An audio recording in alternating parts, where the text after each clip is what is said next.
Hey friends, it's Christina. I'm so excited. I have Dr. Meredith Hansen on, and we're going to talk all about relationships. Dr. Meredith Hansen is a marriage psychologist who has successfully helped hundreds of women find happiness in life, love, and motherhood. She is a mama of three, and I'm so honored that she is joining us today to talk about the tools we need in order to navigate through tough times and the changing world around us. So, Dr. Meredith Hansen, thank you again for joining me. We're so excited to have you on. Can you tell us a little bit more about your background and how you got to where you are today? Sure. Thanks for having me here. I'm excited to chat with everyone. So I have always been really passionate about love and relationships from like a really young age. And so when I went through graduate school, I studied relationships and how to help couples thrive. And over the course of my career, I've helped people with dating and finding the right partner or a healthier partner.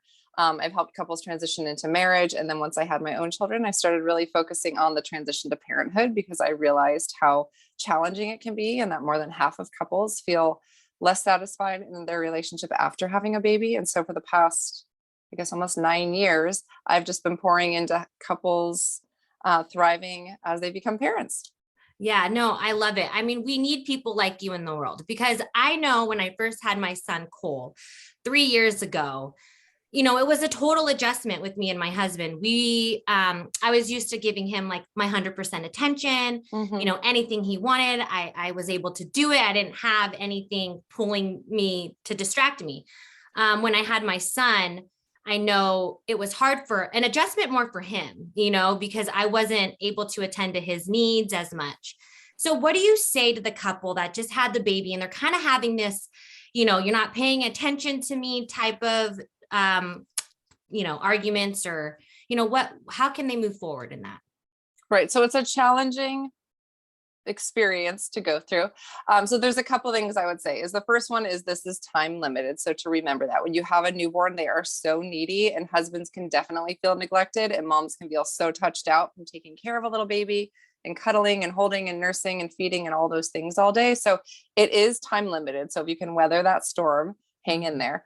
The other thing is to start to find ways to carve out time to be alone together. So it doesn't have to be date nights, but finding ways to go to breakfast together or to have someone watch the baby when after a feeding. So you're not always the one holding it and to get little breaks from touch so that there is energy and desire to pour into your relationship. So carving out even just a half hour to 45 minutes once a week to be together can help fill some of that gap that's really missing in those early months of motherhood.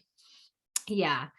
Yeah. And I think communication too is key, and communicating that part of what you said in the beginning, is only for a short amount of time. Right. This is just our time right now. Time is going to change.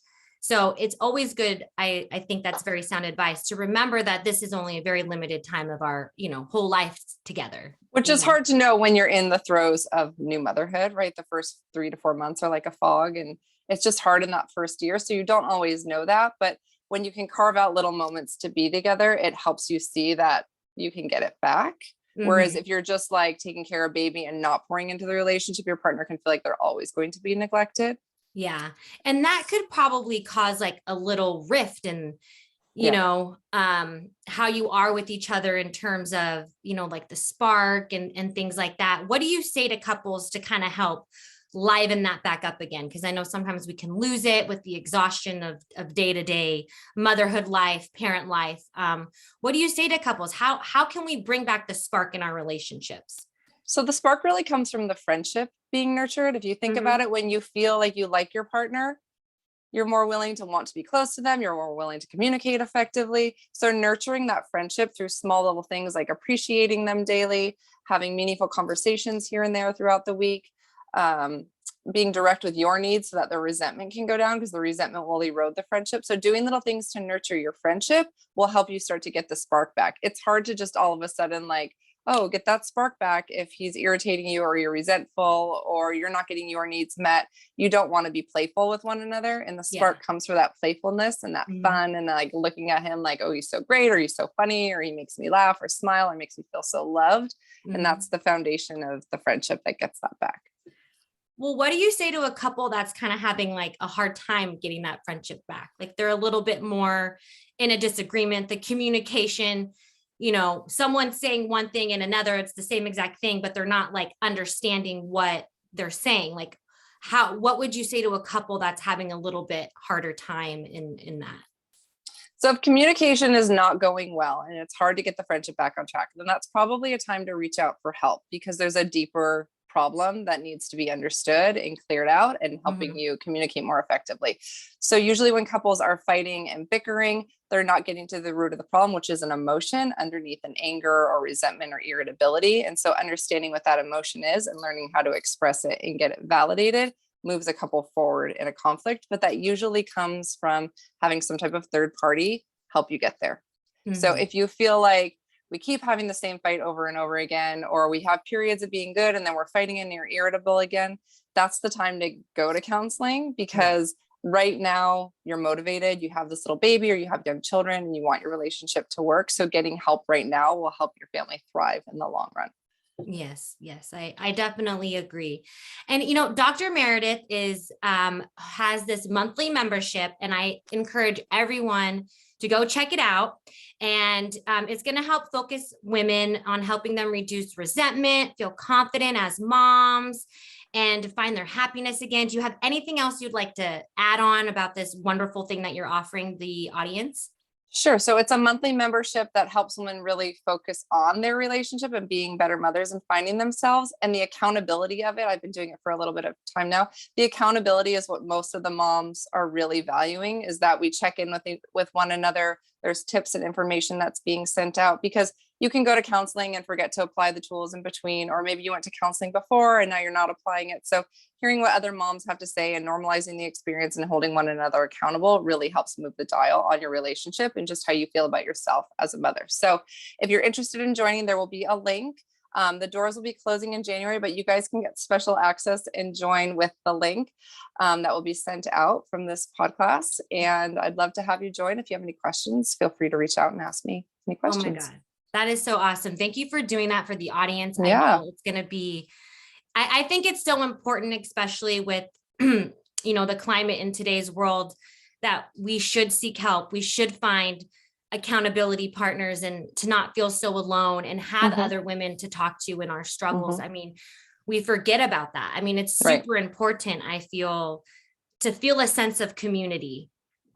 And not to feel so alone in it. I mean, I think the biggest struggle with marriage after children is nobody talks about how hard it is. And so you feel like something's wrong with your relationship, when the majority of couples are struggling. And so to have it normalized and to hear you're not alone is powerful in and of itself. Yeah.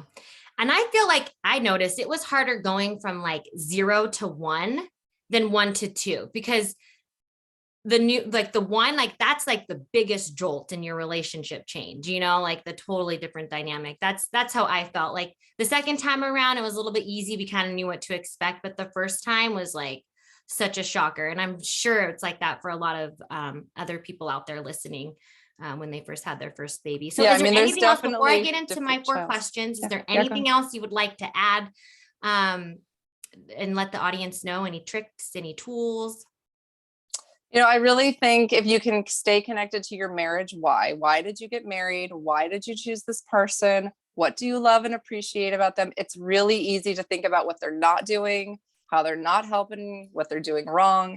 And when you go into that mindset, it's dark and it's hard to come out of it. So thinking every day about one thing you appreciate about your partner, what you love about them, why you said yes when they proposed, can help you weather those storms a little bit more, instead of going into that dark place. So like, they're the most terrible person and why did I marry them, when that's probably not the reality. You're just in a tough phase. Yeah. Okay. That is great advice. Okay. So my first question to you is, who and what inspires you? So children are ultimately what inspired me. I thought I'd be a teacher growing up, but then when I started studying psychology, it was a passion. But I really feel like when I'm helping a couple thrive, I'm helping the children thrive, because when your relationship is sound, the children will go out into the world and be the little people that they need to be and have great self-esteem and do wonderful things in this world. So children are really my inspiration in all of this. Oh, I love it. And what is something you wished you knew when you were younger?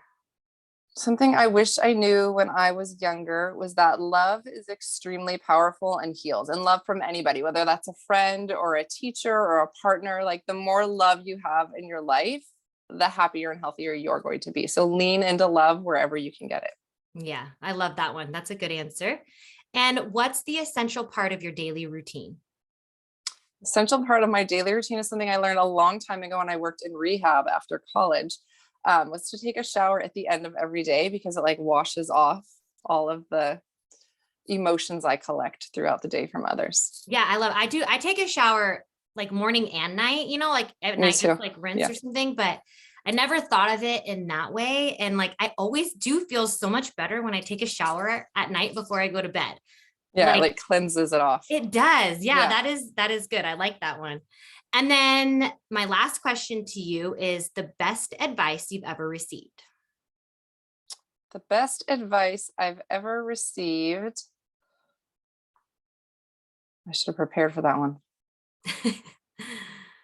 Is to keep, I mean, it's honestly from my husband's 102-year-old grandmother who recently passed. She was an amazing woman. And she just always was in a pot. Like she's been through a lot in her life, 102 years, right? She's been through a lot, but she always said, focus on the positive. And while I don't believe in being Pollyanna-ish about that, there are so many positive things in all of our lives. So the more you focus on the positive, the more you see the positive, the more positive things come your way. And so really keeping that positive attitude helps. Yeah, looking at the glass half Right. full, not half empty. Right. Yeah. And like the silver lining in things. Yeah. Sometimes I Right. feel like negative energy flows faster than positive energy.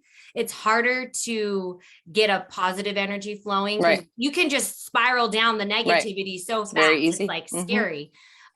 So that is good advice. Yeah. And it's harder to switch your mindset from a negative to a It is. positive. So if you're able to recognize what's happening and change your And make a thinking. daily habit of it. Like if Yeah. every morning you wake up and you focus on the positive and what's good, whether that's about your partner or your life or your children, if you're in like a tough phase with your children, what do you love about them? Yeah. What do you enjoy about motherhood? It helps. Yeah. All right. Well, Dr. Meredith Hansen, it was such an honor to have you on. And again, one more time, I just want to let everyone know that there's a link below. You can join the monthly membership, be a part of a community, help reduce any anxiety or stress that you have, an open forum to talk about, the things that are going on in your life. I would highly suggest to sign up with Dr. Meredith Hansen. And, before we go, do you have any last words for the audience? No, you can find me on Instagram at Real Wife Lessons or check out my website. And if anyone needs support or advice or tips, just reach out. I'm here to help. All right. Well, thank you so much. And I hope that this was informative for everyone. And you'll be able to contact Dr. Meredith Hansen with all the links below. Thank you so much. And you guys have a wonderful day. You're welcome. Thanks for having me.